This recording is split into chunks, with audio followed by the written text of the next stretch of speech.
राणा सांगा को लेकर डीएसपी सांसद रामजीलाल सुमन के विवादित बयान के बाद शुरू हुआ गदर थमने का नाम नहीं ले रहा है। सांसद के घर पर करणी सेना के प्रदर्शन को अब सियासी रंग दिया जा रहा है। इसको लेकर अखिलेश यादव ने सीएम योगी पर निशाना साधा है। अखिलेश यादव ने कहा कि रामजीलाल सुमन के साथ में कोई घटना होती है तो इसके लिए सीएम योगी जिम्मेदार होंगे। सवाल यह कि करणी सेना के प्रदर्शन का सीएम योगी से क्या लेना देना है। सवाल इस बात का भी है कि क्या अखिलेश विरोध प्रदर्शन पर भी सियासत कर रहे हैं। दो टूक में करेंगे चर्चा, पहले सुनते हैं बयान। क्योंकि भारतीय जनता पार्टी अपनी हर योजना की नाकामी छिपाने के लिए कम्युनल रास्ता अपना रही है कि अगर रामजीलाल सुमन जी के साथ कोई घटना होती है या समाजवादी पार्टी के नेता के ऊपर किसी तरह की कोई घटना होती है तो उसके लिए जिम्मेदार कोई दूसरा नहीं, मुख्यमंत्री खुद जिम्मेदार होंगे। रामजीलाल सुमन ने जो बयान दिया उसमें अखिलेश यादव की भी संलिप्तता है। कहीं ना कहीं उसकी स्क्रिप्ट अखिलेश यादव ने लिखी थी और निरंतर देशद्रोही और समाज के महापुरुषों को गाली देने वालों के साथ अखिलेश यादव जी खड़े हैं।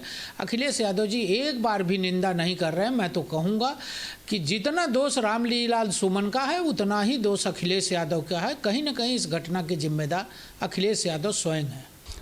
देखिए, जहाँ तक रामजीलाल सुमन की बात है, उन्होंने क्या कहा, सही कहा या गलत कहा, लेकिन लोकतंत्र में और जहाँ पर एक कानून का राज्य हो वहाँ पर किसी के खिलाफ इस तरह की बात नहीं करनी चाहिए कि जैसे उसके हत्या की धमकी हो या उनके घर पर चढ़ करके तोड़ फोड़ हो। उत्तर प्रदेश का हर आदमी जानता है कि किस तरह का यहाँ सरकार, किस तरह की सरकार चल रही है, किस तरह का शासन चल रहा है और यहाँ के मुखिया किस तरह से डिक्टेटरशिप चला रहे हैं।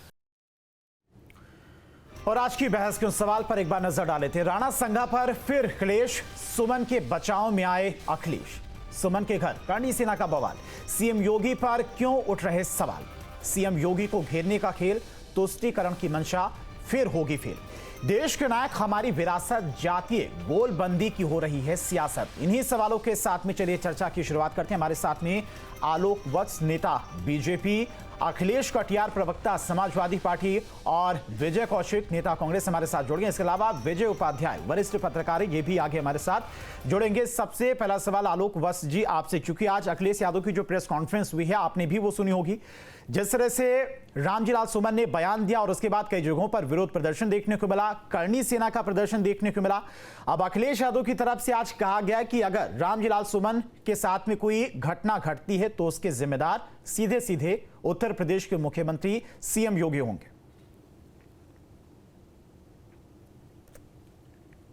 देखिए, विगत कुछ दिनों से भारत के अंदर जो डिबेट्स हो रही हैं वो पास्ट को लेकर किसी न किसी बात का जिक्र होता है और उस पर फिर 2-4-5 दिनों तक लगातार डिबेटें चलती हैं। कुछ लोग हैं जो समय समय पर कुछ ऐसा शगुफा छोड़ते हैं कि फिर वो आगे आग की लपटें बनती चली जाती हैं और इससे समाज को कमजोर करने की कवायद, समाज का ताना बाना, सौहार्द का तोड़ने की कवायद के अलावा और कुछ नहीं।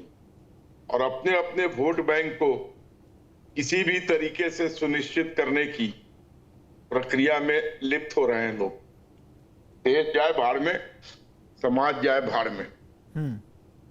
हमारी कुर्सी, हमारे लोग बचे रहने चाहिए, चाहे इसके लिए हमें किसी भी तरह का रास्ता अपनाना पड़े। इसकी शुरुआत विगत कुछ दिनों पूर्व में हुई जब अबू आदमी ने औरंगजेब के ऊपर एक टिप्पणी की। उसके बाद लगातार इसमें और चीजें घुसती चली जा रही हैं। अब नए में राणा सांगा के बारे में अनर्गल बातें बोली जा रही हैं। संग्राम सिंह उर्फ राणा सांगा, ये पूरा इतिहास की किताबों में पीढ़ियों से दर्ज है कि उन्होंने खनवा के रण क्षेत्र में बाबर को हराया था, इब्राहिम लोदी को हराया था। अंतोगत्वा वो बाबर से दूसरी लड़ाई में हार गए, लेकिन उन्होंने बाबर को नहीं न्योता दिया था भारत आने का। ये तो अफगान नोबेल थे, दौलत खान खिलजी। आलोक जी, अखिलेश यादव का सीधा सीधा ये कहना है कि जिस तरह का प्रदर्शन हो रहा है और जिस तरह से लगातार रामजीलाल सुमन को घेरने की कोशिश की जा रही है, इसी प्रदेश में रहते हैं, प्रदेश के नागरिक हैं, उनकी सुरक्षा की जिम्मेदारी भी सरकार की होती है, तो उनका कहना है कि अगर उनके साथ कोई घटना घट जाती है, क्योंकि जिस तरह से अभी हाल ही फिलहाल में लगातार प्रदर्शन हुए हैं, उसको देखते हुए उन्होंने कहा कि अगर कोई घटना घटती तो उसकी जिम्मेदारी सरकार की होगी। देखिए, एक चीज बता दूं आपको, कोई भी स्टेट का सिटीजन, चाहे वो बड़ा हो या छोटा हो, उसके सुरक्षा की जिम्मेवारी राज्य सरकार की होती, और जितना बड़ा कद उतनी बड़ी सुरक्षा, और जितने अनर्गल बोल उतनी कड़ी सुरक्षा। तो रामजीलाल सुमन को तो कड़ी सुरक्षा में योगी जी को रखना ही होगा। इन्होंने बहुत सी संगठनों को झकझोर दिया है, समाज के बहुत से लोगों को झकझोर दिया है। ठीक है, हो सकता है कोई सिरफिरा कोई नमूनी ना कर दे।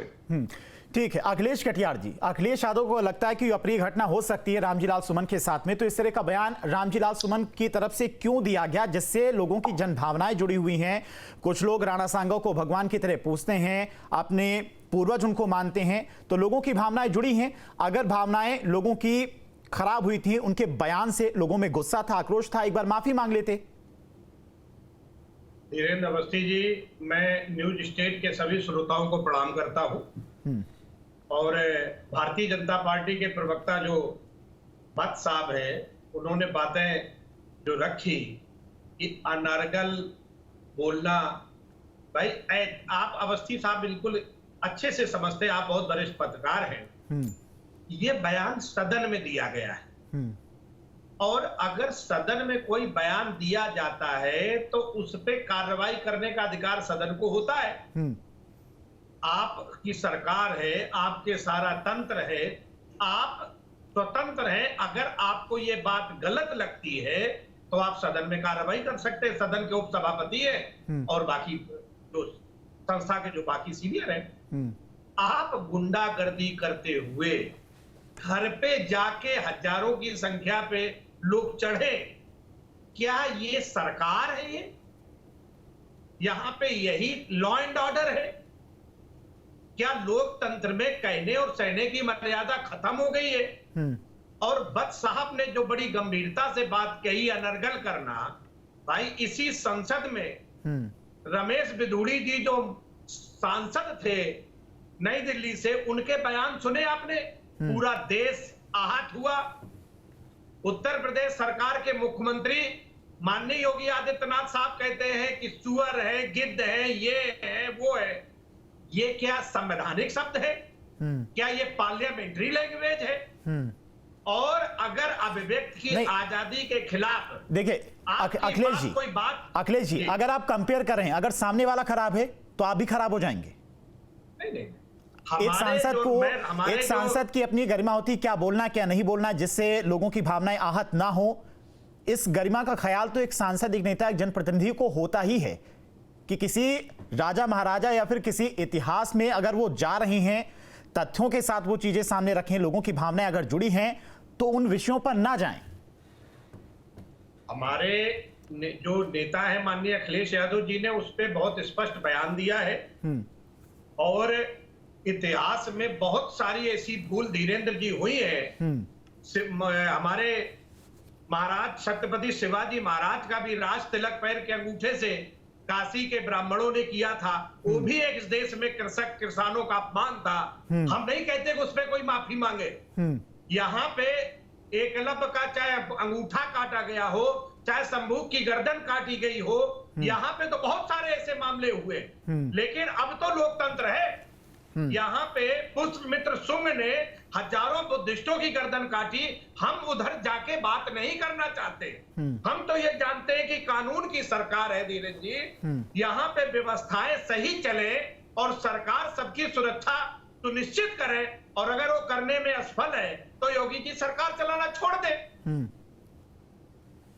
ठीक है विजय कौशिक जी, जिस तरह का इस वक्त राणा सांगा को लेकर प्रदेश में माहौल है, एक तरफ जहां बीजेपी की तरफ से लगातार कई सारे हमले बोले जा रहे समाजवादी पार्टी पर, तो समाजवादी पार्टी की तरफ से बाकायदा आज प्रेस कॉन्फ्रेंस अखिलेश यादव ने की और रामजी लाल सुमन का वो बचाव करते एक तरह से नजर आए। आपने और कांग्रेस का क्या स्टैंड था राणा सांगा को लेकर, यह साफ भी किया था कि बयान से आपका कोई लेना देना नहीं है, लेकिन अखिलेश यादव ने एक सवाल उठाया है आज कि जिस तरह का प्रदर्शन हो रहा है, करणी सेना जो प्रदर्शन कर रही है उस पर कोई कार्रवाई नहीं हो रही है क्योंकि वो उसी जाति के जिस जाति के मुख्यमंत्री, ऐसा अखिलेश यादव का कहना है। कहां तक आपको यह सही लगता है बयान? देखिए, सबसे पहली बात यह है कि किसी भी मामले को जाति के नजरिए से देखना बिल्कुल गलत है। जब अखिलेश जी यादव और रघुवंश की बात करते हैं तब उनकी ये मानसिकता कहां चली जाती है? भाई आप एक चीज देखिए, वो भारत के महापुरुष थे राणा सांगा जी। अगर किसी के दादा के लिए, किसी के परदादा के लिए, चाहे वो दुनिया में ना हो, अगर कोई गलत बोलेगा तो फिर या तो वो सबूत देगा, और नहीं तो जाहिर सी बात है कि अगर आपके दादा परदादा के लिए ही कोई गलत बोले तो कहे आपके परदादा चोर थे, तो या तो मेरे पास सबूत होना चाहिए, या फिर यह है कि भी आप मेरे से पूछेंगे जवाब दोगे, और फिर आपको गुस्सा भी आ सकता है। पहली बात। दूसरी बात, मुझे लगता है कि भी अखिलेश यादव जी कहीं ना कहीं भाजपा से मिले हुए हैं इस मुद्दे पर, और ये सिर्फ एक मूरा कुश्ती चल रही है। वरना जो उन्होंने एक बात कही है, उन्होंने कहा है कि भी रामजी लाल को अगर कुछ होता है तो उसके जिम्मेवार योगी जी होंगे। तो अखिलेश जी, अगर सरकार में आम जनता के साथ कुछ होता है तो क्या उसकी जिम्मेवारी योगी जी की नहीं है? जब सरकार की प्रत्येक नागरिक के लिए जिम्मेवारी है तो वो कोई विशेष आदमी है जिनकी आप बात कर रहे हैं? क्या उन्हीं को मतलब ये ठेका प्राप्त है कि वो जो मर्जी कहें और बदले में वो सुरक्षा ले लें, सुरक्षा बढ़ा लें? कहीं ऐसा तो नहीं उन्होंने जो बयान दिया था ये ज्यादा सुरक्षा पाने के लिए दिया था, जिस पर आप मोहर लगा रहे हैं कि जी उनकी सुरक्षा बढ़ाई जानी चाहिए? तो सबसे बड़ी बात यह है कि समाज को बांटना, किसी भी तरीके से समाज में वैमनस्य पैदा करना, ये किसी राजनीतिक का काम नहीं है। ये तो जो देशद्रोही लोग हैं उनका काम है, वो इस तरह से समाज को बांटने का काम करते हैं। और अखिलेश जी अगर ऐसी बातों पर मोहर लगा रहे हैं तो खुद अखिलेश जी को मैं समझता हूं कि वो देशद्रोही है, वो एक गलत आदमी के साथ खड़े हैं। उन्हें सही को सही कहना चाहिए। उन्हें खुद अच्छी तरह मालूम है कि भाजपा जो समाज में हिंदू मुस्लिम का वैमनस्य फैलाकर अपनी राजनीति कर रही है, तो कहीं ना कहीं जो रामजी लाल है या जो सपा के अन्य नेता हैं जो इस मसले पर राणा सांगा पर उंगली उठा रहे हैं, वो भी उसी रास्ते पर चल रहे हैं, समाज को बांटने का काम कर रहे हैं। और कांग्रेस पार्टी, चाहे वो सपा की बात हो चाहे भाजपा की बात हो, अगर समाज को बांटने का कोई काम करेगा तो हम उसकी कड़ी निंदा करते हैं। और तो और जो अखिलेश यादव जी ने कहा कि भी रामजी लाल जी को कुछ हो जाता है, कहीं ऐसा तो नहीं आपकी पार्टी ने ही कोई प्लान कर लिया हो या आपकी पार्टी के लोग ही रामजी लाल पर हमला करवा दे और उसका आरोप योगी जी पर लगवा दे? कहीं ऐसी मंशा तो नहीं है। तो बहुत सारी चीजें हैं। मैं तो योगी जी से आग्रह करूंगा कि योगी सरकार को जांच करानी चाहिए इस मामले की कि आखिर अखिलेश जी ने जो चिंताएं व्यक्त की है किस आधार पर की है, क्या सबूत है, और अगर ये केवल राजनीति है तो अखिलेश जी को भी बेनकाब किया जाना चाहिए। और कांग्रेस पार्टी इस तरह की घटिया राजनीति नहीं करती। हमें मालूम है ये सरकार का दायित्व है प्रत्येक नागरिक की रक्षा करना, ये सरकार को करनी ही पड़ेगी। और केवल रामजी लाल ही नहीं, अगर किसी के साथ भी कुछ गलत होता है तो उसके जिम्मेवार योगी जी होंगे। ठीक है, इन सवालों के जवाब अखिलेश जी आपसे लेंगे, लेकिन उससे पहले आपके पास आएंगे विजय उपाध्याय, वरिष्ठ पत्रकार हैं, हमारे साथ जुड़ गए हैं। आपका बहुत बहुत स्वागत है सर। विजय जी, आज की राजनीति की परिदृश्य को किस तरह से आप देख रहे हैं? क्योंकि लगातार विपक्ष की तरफ से ये आरोप लगाए जा रहे हैं सरकार पर, बीजेपी पर, कि असल मुद्दों से ध्यान भटकाने की कोशिश की जा रही है और बेवजह के तमाम बयानबाजी की जाती है ताकि जनता का ध्यान इधर उधर मुद्दों से भटके? दरअसल देखिए, एक बात तो ये है कि अपोजिशन जो बातें कहता है कि मुद्दे उसके पास हैं, दूसरी तरफ सरकार कहती है कि नहीं, हम जो कहते हैं मुद्दे वो हैं। ये डेमोक्रेसी की लड़ाई है, दोनों अपनी अपनी जगह खुद को सही बताते हैं। अब उसमें सच्चाई क्या है वो जनता को तय करना पड़ता है। जनता के पास तमाम तरीके के टूल हैं। आज का जमाना सोशल मीडिया का भी है और जमाना जानकारी का भी है। लोग जानकारी जुटाते हैं और फैसले लेते हैं। वो गुण दोष के आधार पर दोनों पक्ष और विपक्ष को तौलते हैं और समझते हैं। कई बार इमोशनल चीजें उसमें चलती हैं, उसका भी बहुत असर पड़ता है। लेकिन कुछ चीजें ऐसी होती हैं जो विपक्ष जानबूझ के बड़ा बनाता है ताकि सरकार को घेरा जा सके, और कई मामलों में सरकार अपने कामों को बहुत ज्यादा प्रचारित करने की कोशिश करती है ताकि जनता को अपने साथ जोड़कर वो अपना वोट बैंक बचाए रख सके। तो ये एक जद्दोजहद चलती रहती है, चाहे वो पार्लियामेंट के भीतर हो या पार्लियामेंट के बाहर हो। हर जगह किसी भी चीज को आप देखेंगे तो वहां सिक्के के दो पहलू जैसे दिखते हैं। एक पक्ष उसका अच्छा हो सकता है, एक पक्ष उसका खराब हो सकता है। विपक्ष उन चीजों को पकड़ता है जो नकारात्मक चीजें होती हैं और सत्ता पक्ष वो चीजें पकड़ता है जो सकारात्मक होती हैं। जब समाजवादी पार्टी भी सत्ता में थी तो मुख्यमंत्री जी कहते थे भाई सकारात्मक खबरें लिखिए, लेकिन अब विपक्ष में है तो जाहिर है उनको सरकार के खिलाफ नकारात्मक खबरें चाहिए। यही बीजेपी आज कह रही है कि भाई सरकार के पक्ष में लिखिए, सकारात्मक लिखिए, लेकिन जब विपक्ष में होंगे तो इनको सरकार के खिलाफ नकारात्मक खबरें चाहिए और उस तरीके से मीडिया को ट्रीट करते हैं। लेकिन हमारी सोसाइटी में नेताओं के बीच में जितनी असहिष्णुता है वो उतना समाज में नहीं है। समाज बहुत सहिष्णु है। ऐसे बयानों का, चाहे रामजी लाल सुमन जी ने जो बयान दिया या जो कुछ भी करणी सेना ने किया, उसका कोई बहुत ज्यादा इंपैक्ट नहीं है, क्योंकि एक परंपरा के तौर पे ऐसा होता रहा। लोग जानते हैं कि इस तरीके की जो नई नई सेनाएं या नए नए ऑर्गेनाइजेशन आए हैं अपने को चर्चा में रखने के लिए, और कई बार हम मीडिया को भी जरूरत पड़ती है ऐसे लोगों की और हम उनका भी इस्तेमाल करते हैं। वो स्वयं अपने को प्रस्तुत करते हैं और हमें लगता है कि हम अपनी ड्यूटी कर रहे हैं। तो ये चीजें डेमोक्रेसी का पार्ट है। अब इसमें सही गलत के बारे में अगर आप एक लंबी बहस हो तो पता लग सकता है कि वास्तव में क्या है। जैसे समाजवादी पार्टी के साथी ने अभी कई उदाहरण दिए, तो इनके कई नेता हैं वो तो रामचरितमानस को भी नहीं मानते हैं। शंभू को वध किसमें लिखा है किसमें नहीं, उस पर भी बहस हो सकती है। एकलव्य को लेकर बहुत लंबी बहस हो सकती है कि उसमें सच्चाई क्या थी।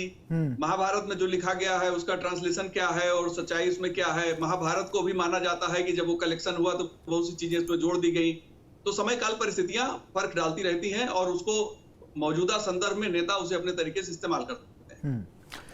अखिलेश जी, अब आपसे सवाल है। विजय कौशिक जी की तरफ से भी बहुत सारे सवाल किए गए थे कि सुरक्षा का भय क्यों लग रहा है।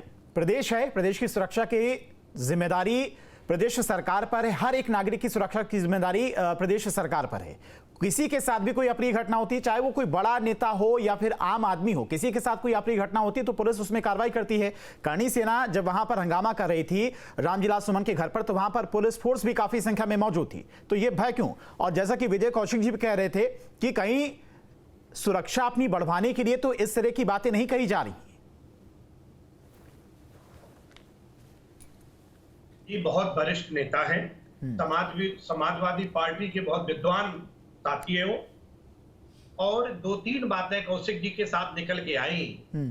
आपने देखा जिस तरीके से आगरा की गलियों में बड़ी तादाद के अंदर कार्यकर्ता माननीय सांसद के घर तक पहुंच करके जिस तरीके का उन्होंने प्रदर्शन किया या जिस तरीके की एक गुंडागर्दी कहें जो उन्होंने रोडों के घर के चारों तरफ मचाई, तो वो दृश्य देख के किसी भी जिम्मेदार राजनेता को ये सवाल आता है कि उनकी सुरक्षा को खतरा है।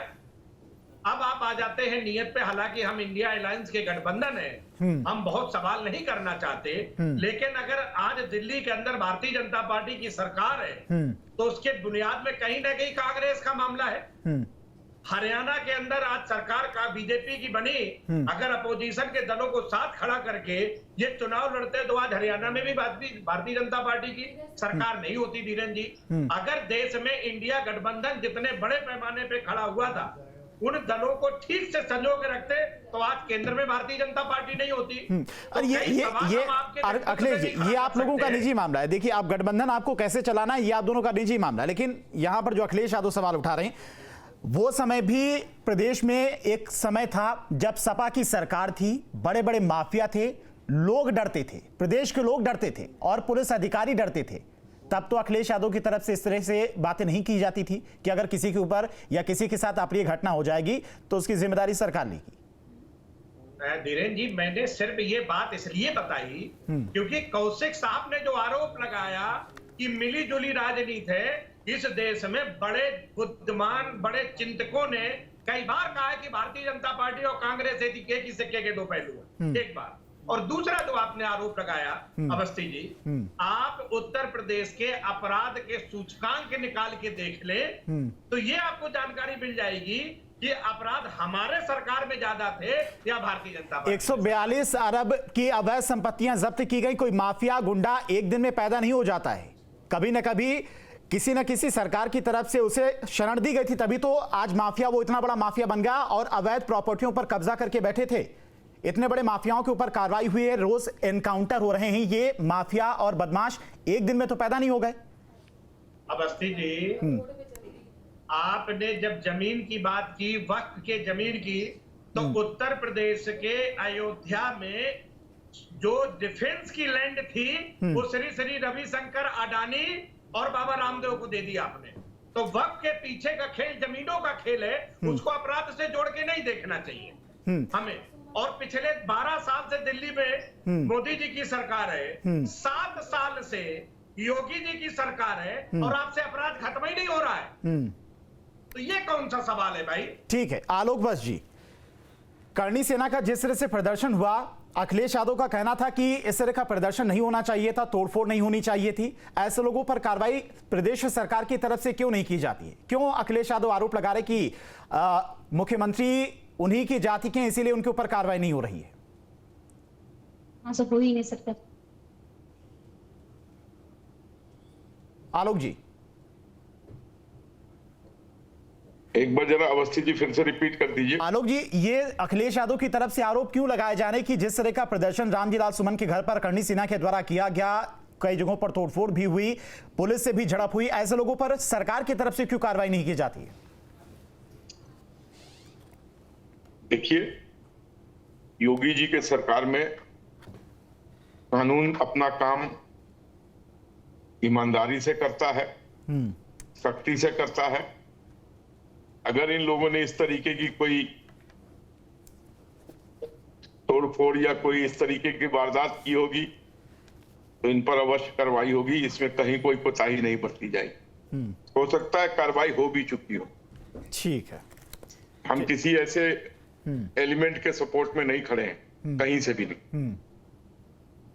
हाँ ठीक है, यानी कि रामजीलाल सुमन को डरने की जरूरत नहीं है, उनकी सुरक्षा बिल्कुल डरने की जरूरत प्रदेश की है। ठीक है, बिल्कुल डरने की जरूरत नहीं। आलोक जी आपका, अखिलेश जी आपका भी बहुत बहुत शुक्रिया और विजय कौशिक जी आपका बहुत बहुत शुक्रिया, विजय उपाध्याय जी आपका भी बहुत बहुत शुक्रिया। तो जिस तरह से लगातार राणा संघा लेकर सियासत जारी है, वो थमने का नाम नहीं ले रही। आज अखिलेश यादव की तरफ से बाकायदा प्रेस कॉन्फ्रेंस करते हुए बीजेपी पर, खासकर मुख्यमंत्री योगी आदित्यनाथ पर भी बड़ा हमला बोला गया।